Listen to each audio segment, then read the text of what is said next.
ጸጋናይ አምላኽ አሉ ምሳና አይሓድግናን ይባርኽና ዕለት ዕለት ያብየና ጸጋናይ አምላኽ አሉ ምሳና አይገድፍናን ይባርኽና ጸጋን ሰላምን ናይ ጎይታና ኢየሱስ ክርስቶስ ምስ መንፈስኩም ይኹን ተኻተልቲ ናይ ጸጋ ዘመን መግቦት አገልግሎት ምሳኹም ዘለኹ ሓውኹም ዮናስ ከምባዲ ጀር አምላኽ ዝጀመርናዮ እዩ ኣለና ንሱ ድማ ስለ ጥምቀት ዝብል ኣብዛ ሓለፈ ቀዳማይ ቪድዮና ጥምቀታት ዝብል ከሪአኩም ፈትነ ነይረ እዚ ከዓ ኣብ መጽሓፍ ቅዱስ ጥምቀት ዝብል ጥራሕ ላይ ኮነስ ዝተፈላለዩ ዓይነታት ጥምቀት ከም ዘለው ክንፈልጥ ጉቡን አግባብን ስለዝኾነ መጽሐፍ ቅዱስ ራና አምነ ኮይና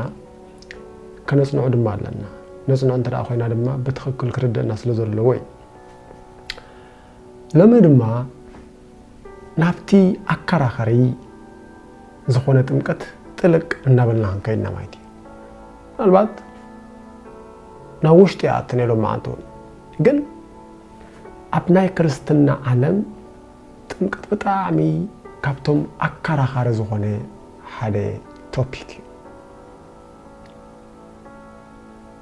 ኣብ ክርስትናዊ ዓለም ኣብ ኦርቶዶክስን ወንጌላውያንን ጥራሕ ዘይኮነ ንባዕሎም ኣብቶም ወንጌላውያን ዝበሃሉ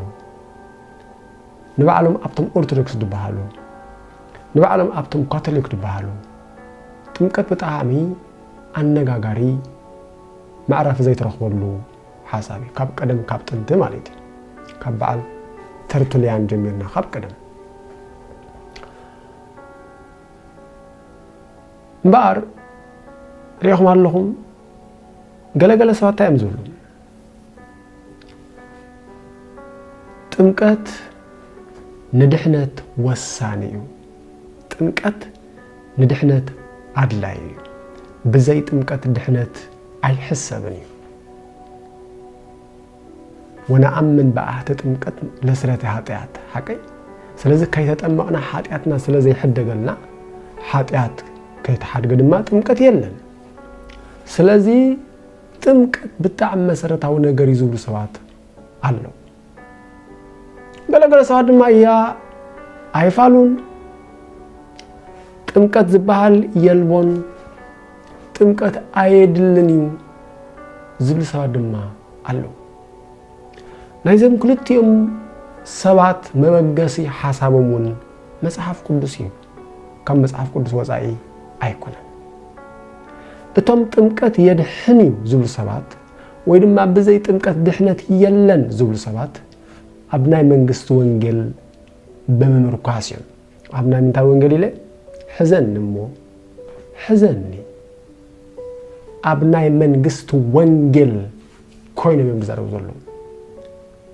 ስለዚህ ሪኢኹም ኣለኹም ጥምቀት የድሊ ይኽብሉ ከለው ዘአምነ ወዘተጠምቀ ይድህን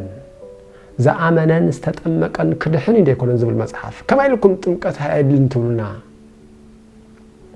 ወዘሰኢ አምነ ይደየን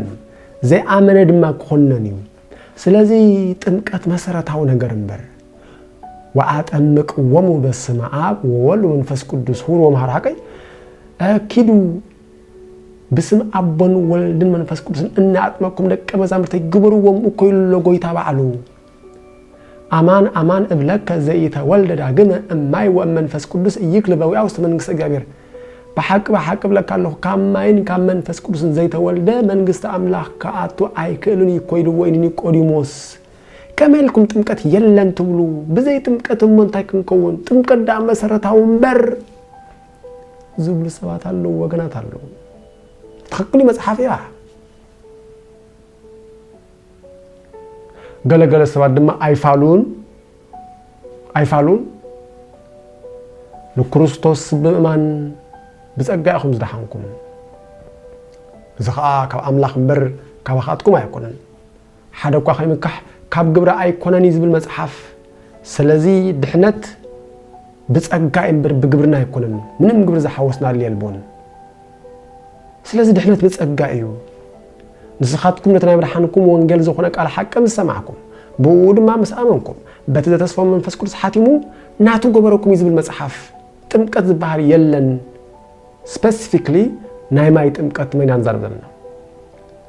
ሰብ ሰናይ ምግባር እኳ እንተደይብሉ በትና ኃጢአተኛታት ዘጽድቅ አምላኽ እንተዳ አሚኑ እምነቱ ጽድቅ ኾይኑ ዝቁጽረሉ ዝብል ስለዚህ ጥምቀት የልቦን ዝብሉ ሰው ድማ አለው ረሕማለሁ ክልቲኦም መጽሐፍ ቅዱስ እዮም ጠቂሶም ብኸመይ ነፍታሐዩ እንታይ ንግበር ናበይ ንኸድ በፍጹም ከም መጽሐፍ ቅዱስ ምን አማንም አይነ ኸይደና እዞም ወገናት ክልቲኦም ወገናት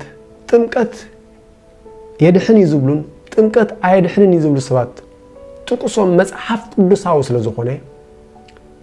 ከዓርቀና ዝኽል ሕጅውን መጽሐፍ ቅዱስ ዘዓርቀና እንታይ መጽሐፍ ቅዱስ ከም መጽሐፍ ትዘስተምር ከምቲ ቃል አምላኽ ዝብሎ ያስተምር ይዝብል ብሻቀይ ጳውሎስ ድማ ወእፎንመ ይብል መጽሐፍ ከንታይ ይዝብል ምሽ ዝብለና ስለዚህ ይኹም ኣለኹም ዘዓርቀና መጽሐፍ ቅዱስ እዩ ስለምንታይ እቲ ዝመጽሕቶውን ካብ መጽሐፍ ቅዱስ እዩ ስለዚህ ነቲ ዝመጽሕቶ መላሲ እመን ይዝኸውን መጽሐፍ ቅዱስ ዮሐንስ አፈወርቅ ዝተባሃለ አቦው ነትረኻ ለእመሃለወን አብትር ለመጻሕፍት ይትባዓሳ ወይትቃተላ ምስሊሆን ይላል حيز بوزي أبتكسات تبع المصحف نمصحفتي أبتر انت زهلون بتر انت زهلون أبتر نحد حدن متبع أسان متقاتلان تخسطر مبلان له من دا يعركن مترجم إذا عركنها ويدما الزمن مالتي سلازي إذا عركنا مني مصحف قدسي برجز أمو كما مالتي ترى ننسى عن بعر حج بقيتها بإياس كريستوس نلمنكم علنا مصحف قدس كتردو انتر عليكم نبلكم زلنا سمونا إذا تريوا زلكم مصحف زوانجل ناي منغست وانجلن ناي تصقا وانجلن زبها المصحف زلوي سلازي نمصحف قدس بتخكل نردا ناي منغست وانجل زبها وانجل كم زلو ناي تصقا وانجل زبها وانجل كم زلو فلا لنا خرد الله rightly dividing the word of truth يمترك على እግዚአብሔር በጽድቅ استباله ጳውሎስ ነው ወዱ ጢሞቴዎስ ሐቀይ መተረ ተማለች መተረ ማለት ምምቃል መተረ ማለት መቅዳድ ምምቃል ማለት ስለዚህ ይመትር ይሮሎ ምምቃል rightly dividing the word of truth ስለዚህ ንቃል አምላኽ ነዚህ እኮ ጳውሎስ ከዛረብ ኮሎ ሪኹም ኣለኹም ኣብ ካልኣይ ቆሮንጦስ ምዕራፍ 2 መወዳእታ ጠቕሲ ንሕናስ ብክርስቶስ ተደሪኽና ኣብ ቅድመ ኣምላኽ ብክርስቶስ ኮይና ንዛረባልና እምበር ከምቶም ብዙሓት ንቃል ኣምላኽ ዝሓዋውሱ ኣይኮናን ኢሉ ብጎይታ ብኢየሱስ ክርስቶስ ስም ልምነካ ኣለኹ ከምቶም ብዙሓት ንቃል ኣምላኽ ዝሓዋውሱ ኣይኮናን ቃል ኣምላኽ እንተኣ ተሓዋዊሱ ዘይትኽክል ቁኑዕ ዘይኮነ መልእኽቲ ከተመሓልፉ እንትኽእል ኢኻ ስለዚህ እዚ ወንጌል እዚ እዛ ሓድሽ ክዳን ኢልና ንፅውዖ ወንጌል ናይ ጸጋ ወንጌል ናይ መንግስቲ ወንጌል ዝብል ወንጌል ዝሓቆፈ እዩ ናብኡ ማይኣትኒ ሕጂ ኣይጆኻ ኣይትሰንብት ቅድሚ ሕጂ ተኣደይ ሰሚዕኻ ማለት እዩ ናይ ክልቲኦም ዕላማ ሓደ እዩ ሓደ ንኽስበኽ እዩ ናይ መንግስቲ ወንጌል ንክርስቶስ እዮም ዝሰብኩ ናይ ጸጋ ወንጌል ንክርስቶስ እዮም ዝሰብኩ ግን ሕመረቱ ክርድኦ ኣለና እዩ ስለዚህ ስለ ጥምቀት ናንዛለና ሕጂ እዚ ወንጌል እዚ ናይ መንግስቲ ወንጌል ናይ ጸጋ ወንጌል ኢሉ ድጽናዕ እንተዳ ኮይኑ ኣብ ናይ ጥምቀት ዘለና ሕቶ نخردنا بطعمي أزيو زقاللن ناي منغست وانجيل زبحال حساب الله ناي تصقا وانجيل دما الله بጳውሎስ المصانا ባረጅ استوعل ناي ماي ጥምቀት يدلديو ويدلي أبي أبناء منغست وانجيل حجة صبوخ زلخا وانجيل ግን እንታይ ክትፈልጣለካ ስለዚህ ናይ ማይ ጥምቀት ዝብል አመር የድሌና ዲው አሎ ዲው ወሎ የድሌ አበይ አብናይ መንግስቱ ወንጌል ናይ ማይ ጥምቀት ድህነት ይህዲው ናይ ማይ ጥምቀት ዶክትሪን ዲው አይኮነን አበይ አብናይ ጸጋ ወንጌል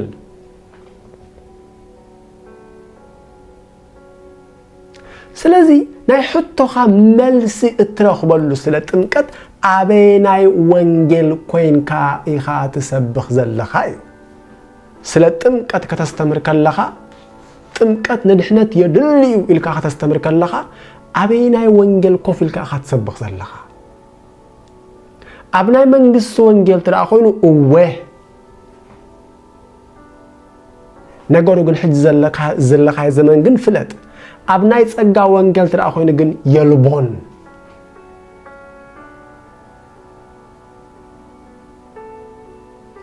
رغم الله ስለዚህ መጽሐፍ ንኽንርዳ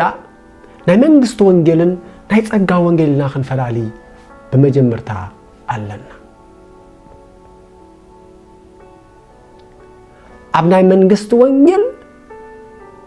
ጥምቀት አሎ ናይ ማይ ጥምቀት አሎ ነገሩ ግን ሕጅ ዘለኻይ ዘመን እንታዩ ዘለኻዮ ዘመን ናይ ጸጋ ዘመን ይዝባሃል ብሩኻዊ ዘለኻይ ዘመን ናይ ጸጋ ዘመን እዩ ዝተቀበልካዮ ወንጌል ናይ ጸጋ ወንጌል እዩ ዝደሓንካ ብጸጋ ኢኻ ሰሚዕኻ ዝጸደቅካሉ ቃል ናይ ጸጋ ቃል ይዝባሃል እዚ ሕጂ ነዚ ዩቱብ ትሪኦ ዘለኻ ብጸጋ ኢኻ ببقعت كاي كونكان كوفيل كازلخا ወይ ድማ እዝንኻ ድሰርሕ ዘሎ ብጸጋ እዩ ስለዚህ الزمن እዚ ናይ ጸጋ ዘመን እዩ ኣብዚ ናይ ጸጋ ዘመን እምበኣር ናይ ማይ ጥምቀት ዝበሃል በፍጹም የለን ጭልጭልታውን የብሉን የዝለካ ዘሎ ስለዚህ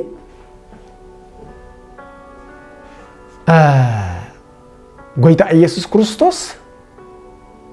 زأمنة وزتتأمك يدهن حكي زأمنن زتتأمكن كدحنيو إلنا له أوه زأمنن زتتأمكن كدحنيو بتعم صبو أبزقنا حدا حتت انتاي زبل قال زأمنة الكاي تحتتن انتاي زبل قال زأمنة حمشت عينة قالات هلو بروح حوي سمعن بجاها ናይ ሕልና ቃል ናይ ተስፋ ቃል ናይ ሕግ ቃል ናይ መንግስት ቃል ናይ ጸጋ ቃል ዝባሉ ጎይታ ኢየሱስ ክርስቶስ ዘአመነን ተጠመቀን ክድሕን ይኽብል ከሎ እንታይ ዝብል ቃል እዩ ሰሚዑ አሚኑ መቸም ንስኻን አብርሃምን ዘአመንኩም ቃል ወይ ድማ ንስኻን አብርሃምን አሚንኩም ዝጸደቅኩምሉ ቃል ሓደ ይትብለኒ ኢኻ እትዘጽደቀኩም አምላኽ ዳአሉ ሓደምበር እተሰሚዕኩም ዝጸደቅኩምሉ ቃል ሓደ ይኮነን ስለዚህ ዘአመነን ተጠመቀን ክድሕን ይዝብል ዘሎ ጎይታ ኢየሱስ ኢሉ እንታይ ዝብል ቃል ይግን ሰሚዑ አሚኑ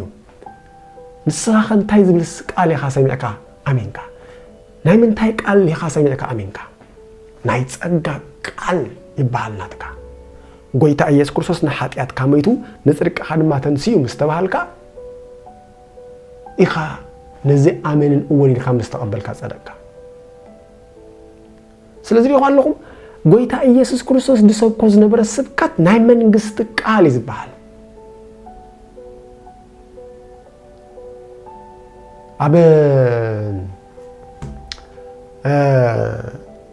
من يخاطب له مارقس مرaf 1:15 قدمو اب لوقاس مرaf 16:16 أوريت ونبيات اسك يوحنس يتنبأ ይላል حقمش أوريتن نبياتن كساب يوحنس አለው ካውኸ መንግስተ አምላክ ይደፋፈው አለው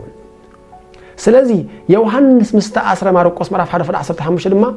ድሕርና ዮሐንስ ማአሰርተ ኢየሱስ ክርስቶስ መንግስተ አምላክ ቀሪባ እንዳበለ ተነስሑ እንዳበለ መጸሞ ወንጌል መንግስተ አምላክ ሰበኸ ይዝብሎ ወንጌል መንግስተ አምላክ ይሰብዮ